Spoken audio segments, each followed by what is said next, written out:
SMT එකට. ඔයා trading ගැන ඉගෙන ගන්න කෙනෙක් නම්, ට්‍රේඩින් ගැන හොයන කෙනෙක් නම්, ට්‍රේඩින් කරලා ෆේල් වුණ කෙනෙක් නම් අනිවාර්යයෙන් channel එක subscribe කරලා යපිට තියෙන bell icon එක click කරලා තියාගන්න කියලා කියනවා. අපි වීඩියෝ දාපු ගමන් බලන්න පුළුවන්. ඒ වගේම මම කලින් වීඩියෝ වලින් ගොඩක් ට්‍රේඩින් ගැන කතා කරලා තියෙනවා. ඉන්ඩිකේටර්ස් වර්ග, එතකොට මාකට් යන්නේ කොහොමද, මාකට් එක ඇනලයිස් කරන්නේ කොහොමද, මේ ට්‍රේඩින් කියන්නේ මොකක්ද, ට්‍රේඩින් කරද්දී මේ වැදගත් වෙන කාරණා මොනවද, මේ වගේ ගොඩාක් දේවල් මම channel එකේ කතා කරලා තියෙනවා.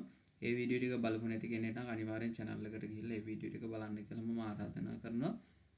ඒ වගේම අද වීඩියෝ එකෙන් මම කතා කරන්න කියලා හදන්නේ මම පාවිච්චි කරන ප්‍රධානම ඉන්ඩිකේටර්ස් වර්ග 4 මොකක්ද කියලා.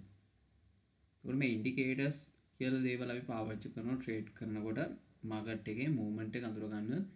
ඊළඟට මාකට් එකේ මොකක්ද වෙන්නේ කියලා අපි ටෙක්නිකල් ඇනලයිස් කියන එක කරනවට අමතරව අපි ඉන්ඩිකේටර්ස් වලින් දෙන සිග්නල් මොනවද කියලා අපි ඒ දේවලුත් බලනවා. එතකොට මම පළවෙනිම කතා කරන ඉන්ඩිකේටර් එක තමයි MACD ඉන්ඩිකේටර් එක.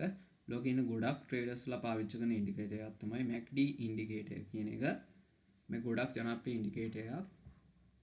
මෙන්න මේ විදිහට ඉන්ඩිකේටර්ස් ගියපුවාම ඔයාලට මෙන්න මේ විදිහට පල්ලෙහාට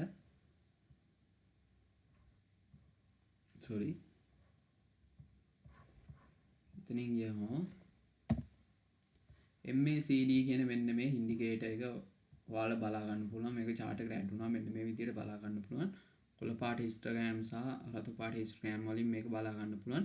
ඒ වගේම මේ MACD ඉන්ඩිකේටර් එක ගැන මම ඩීප්ලි ගොඩක් විස්තර ඇතුව මම කතා කරලා තියෙනවා පහුගිය වීඩියෝ වලින්.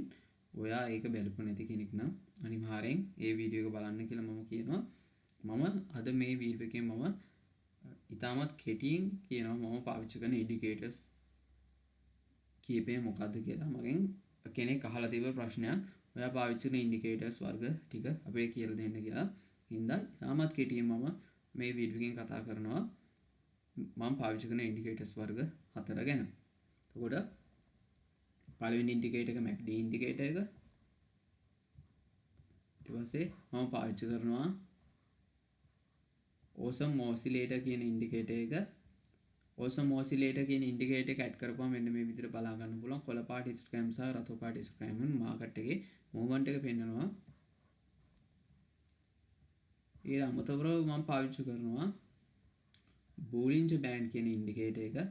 බෝලින්ජර් බෑන්ඩ් කියන ඉන්ඩිකේටර් එක මාකට් එක ඇඩ් කරපුවම ඔයාලට බලා ගන්න පුළුවන් මාකට් එක මෙන්න මේ විදිහට කොළ නිල් පාට ලයින් දෙකක් දෙපැත්තෙන් සහ මැදින් තැඹිලි පාට ලයින් එකක් එක මෙන්න මේ වගේ ගඟක් වගේ එකක් ඔයාලට බලා ගන්න පුළුවන්. මෙන්න මේකට තමයි බෝලින්ජර් බෑන්ඩ් කියන ඉන්ඩිකේටර් එක මාකට් එක ඇඩ් කරපුවම මෙන්න මේ විදිහට ඔයාලට බලා ගන්න පුළුවන්. ඒකට මම ඉන්ඩිකේටර්ස් තුනක් වර්ග කියලා දුන්නා දැන්. පළවෙනි ඉන්ඩිකේටර් එක ඔයාලට කියලා දුන්නා MACD ඉන්ඩිකේටර් එක. ඊට පස්සේ මම ඕසම් ඔසිලේටර් කියන ඉන්ඩිකේටර් එක ගැන ඔයාලට කියලා දුන්නා. ඊට පස්සේ බෝලින්ජර් බෑන්ඩ් කියන ඉන්ඩිකේටර් ගැන මම ඔයාලට කියලා දුන්නා. එතකොට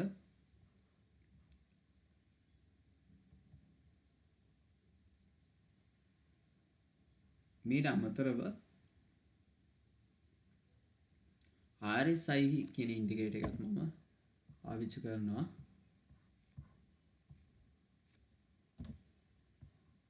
මේකේ R කියලා සර්ච් කරපුවම රිලේටිව් ස්ට්‍රික් ඉන්ඩෙක්ස් කියන ඉන්ඩිකේටර් එකක් ඔයාලා බලා ගන්න පුළුවන්.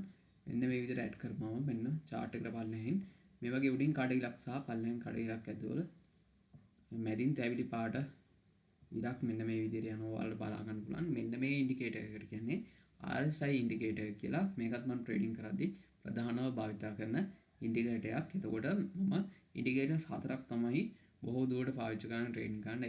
ඒ ඉන්ඩිකේටර්ස් 4 ලෝකේ ඉන්න ගොඩක් ට්‍රේඩර්ස්ලා පාවිච්චි කරන ඉන්ඩිකේටර්ස් 4ක්. එතකොට පළවෙනි ඉන්ඩිකේටර් එක MACD ඉන්ඩිකේටර් එක, දෙවෙනි ඉන්ඩිකේටර් එක ඕසම් ඔසිලේටර් කියන ඉන්ඩිකේටර් එක, තුන්වෙනි ඉන්ඩිකේටර් එක බෝලින්ජර් බෑන්ඩ් කියන ඉන්ඩිකේටර් එක, හතරවෙනි ඉන්ඩිකේටර් එක RSI කියන ඉන්ඩිකේටර් එක. මෙන්න මේ ඉන්ඩිකේටර්ස් 4 තමයි මම ප්‍රධානව පාවිච්චි කරන ට්‍රේඩින් කරන්න. ඒ වගේම ඔයා ට්‍රේඩින් කරලා ෆේල් වුණ කෙනෙක් නම්, ට්‍රේඩින් හරියට කරගන්න දන්නේ නැති කෙනෙක් නම් ඔයාට පුළුවන් අපේ පාඨමාලාවත් එක්ක සම්බන්ධ වෙන්න.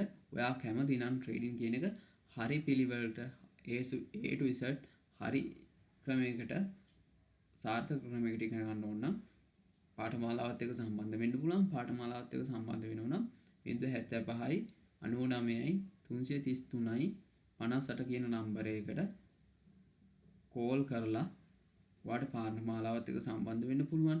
ඊට අමතරව පාඨමාලාව ලබා ගන්න පුළුවන් ලින්ක් එක මම ඩිස්ක්‍රිප්ෂන් එකේ දාලා තියෙනවා. ඒ ලින්ක් එකෙන් ගිහිල්ලා හරි ඔයාට පාඨමාලාවත් එක්ක සම්බන්ධ වෙන්න පුළුවන්. ඒ වගේම තවත් වීඩියෝ එකකින් හම්බෙමු. අදට ගිහිල්ලා නම් හැමෝටම උදෙස් සනයි.